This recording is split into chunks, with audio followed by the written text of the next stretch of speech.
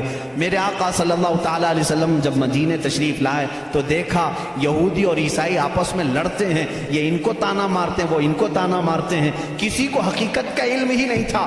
آخر ان کو سولی دی گئی یا قتل کیا گیا، کیا ہوا کسی کو نہیں معلوم تھا۔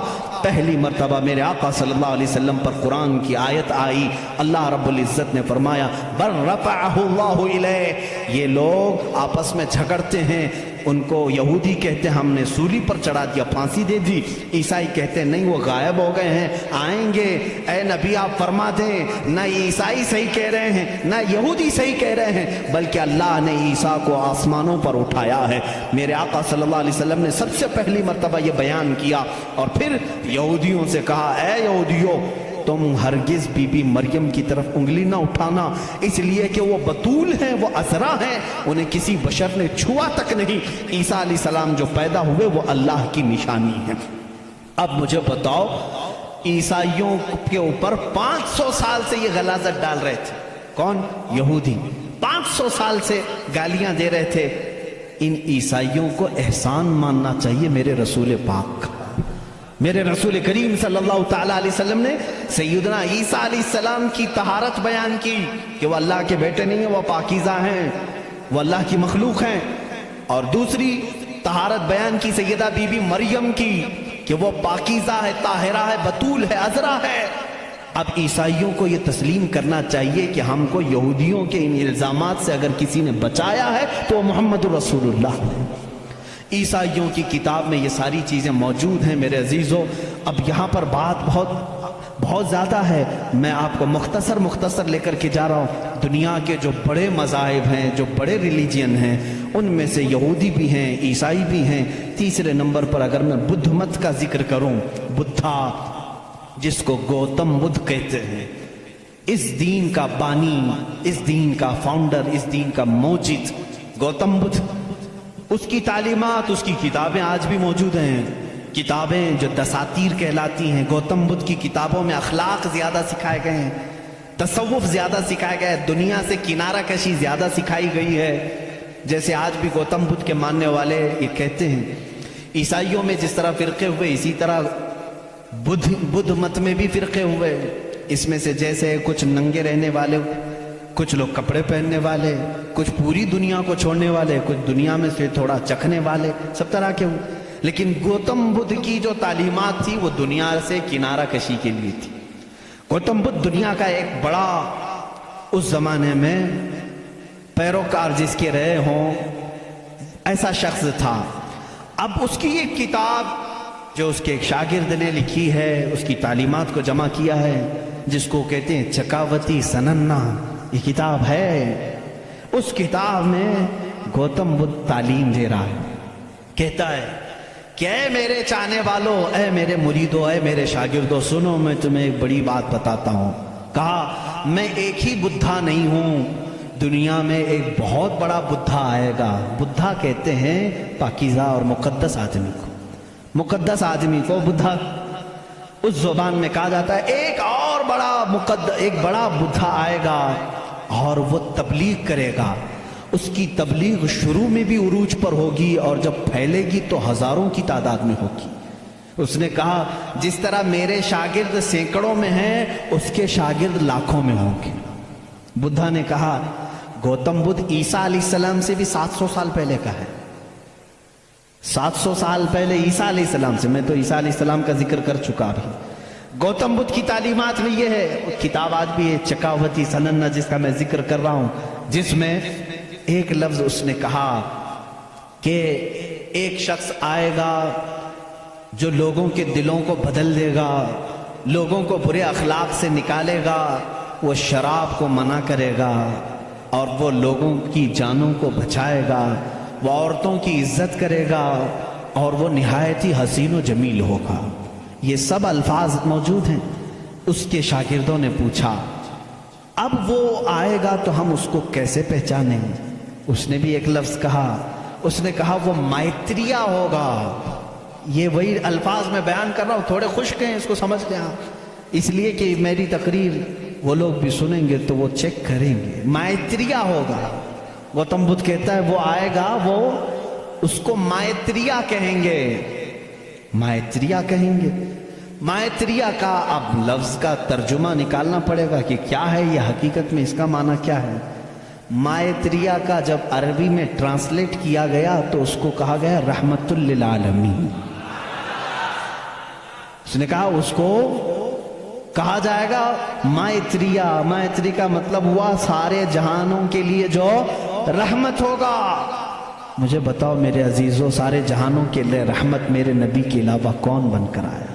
قرآن کہتا وما ارسلناک الا رحمت للعالمین. اے محبوب، ہم نے آپ کو سارے جہانوں کے لیے رحمت بنا کر کے بھیجا ہے.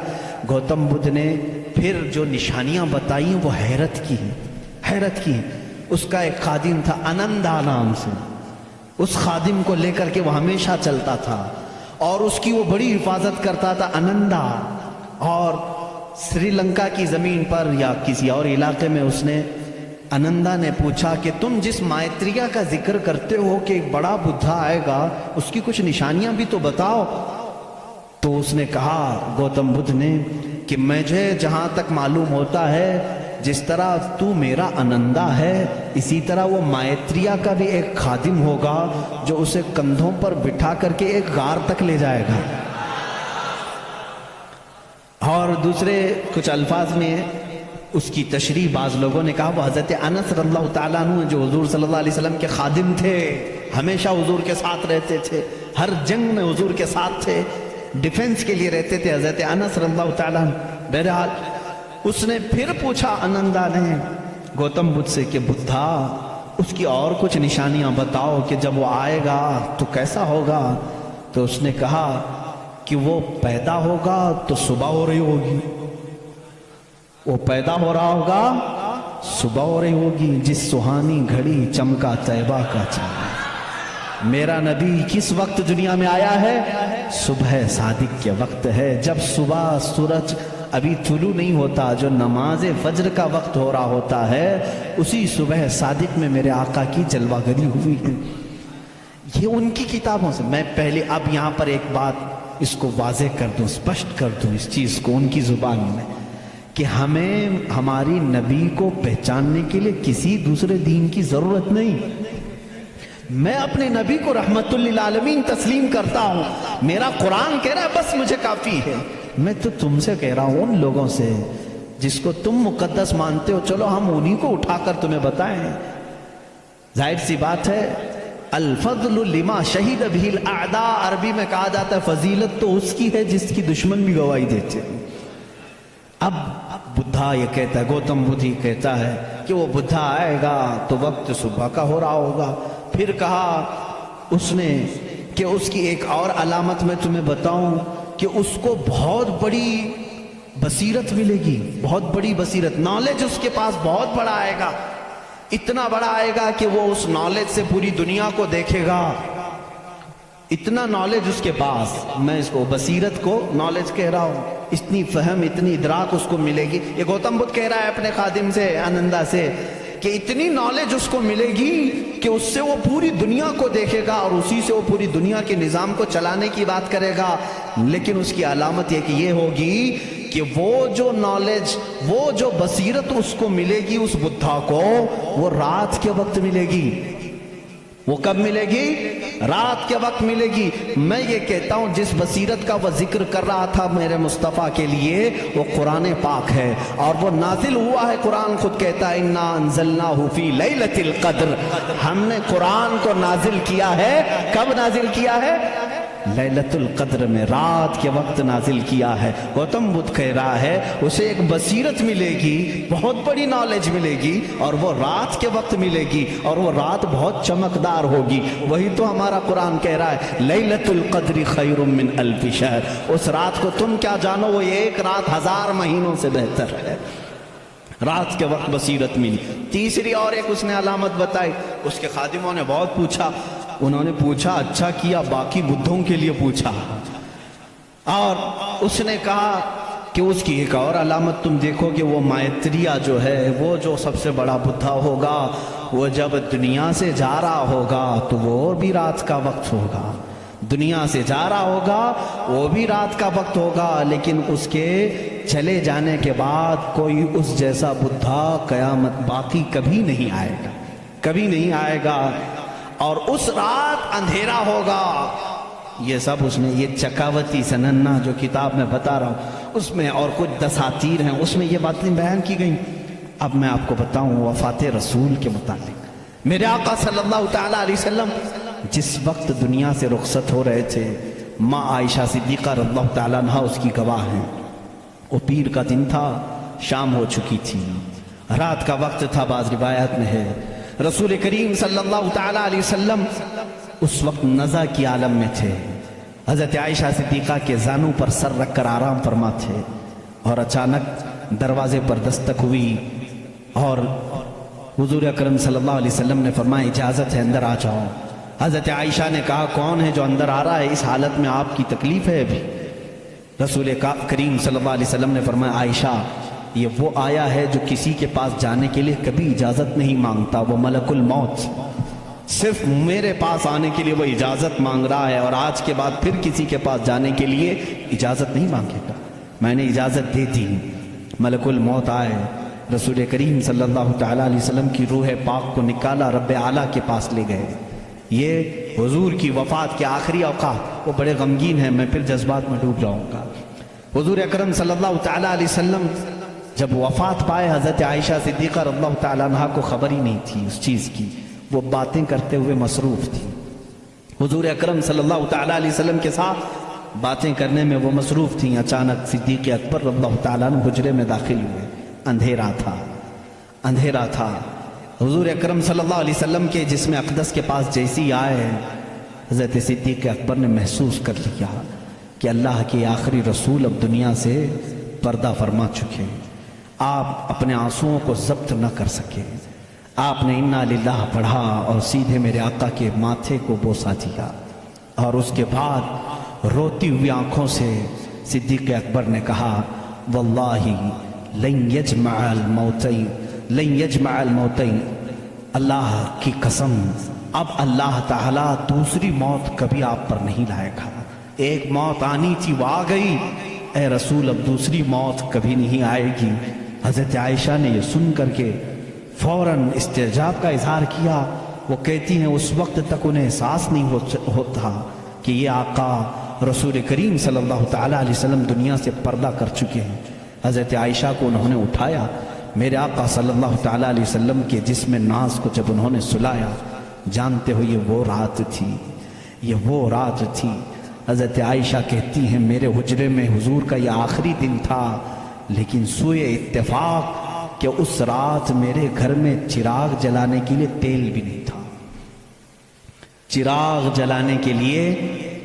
نہیں تھا۔ یہ روایت مشہور ہے۔ جس رات رسول کریم صلی اللہ علیہ وسلم کی وفات ہوئی وہ اندھیری رات تھی، اور اندھیرا کیوں نہ ہو جب سورج غروب ہو جائے، جب آفتاب غروب ہو جائے تو اندھیرا کیسے نہ ہو۔ لیکن میرے عزیزوں اس بات کو میں یہاں بتانا چاہتا ہوں، بدھزم میں یہ بات بتائی گئی۔ گوتم بدھ نے یہ خود کہا کہ وہ مائتریہ آئے گا تو روشن ہوگا، جب وہ جا رہا ہوگا تو نہایت ہی اندھیرا ہوگا، روشنی نہیں ہوگی، لیکن اس کا چہرہ چمک رہا ہوگا۔ عزیزان گرامی مجھے بتاؤ جتنی علامتیں اس نے بتائی ہیں یہ میرے نبی کے علاوہ کس کی ذات میں پائی جاتی ہیں؟ اور بھی دیگر مذاہب ہیں دنیا کے، وقت نکل گیا۔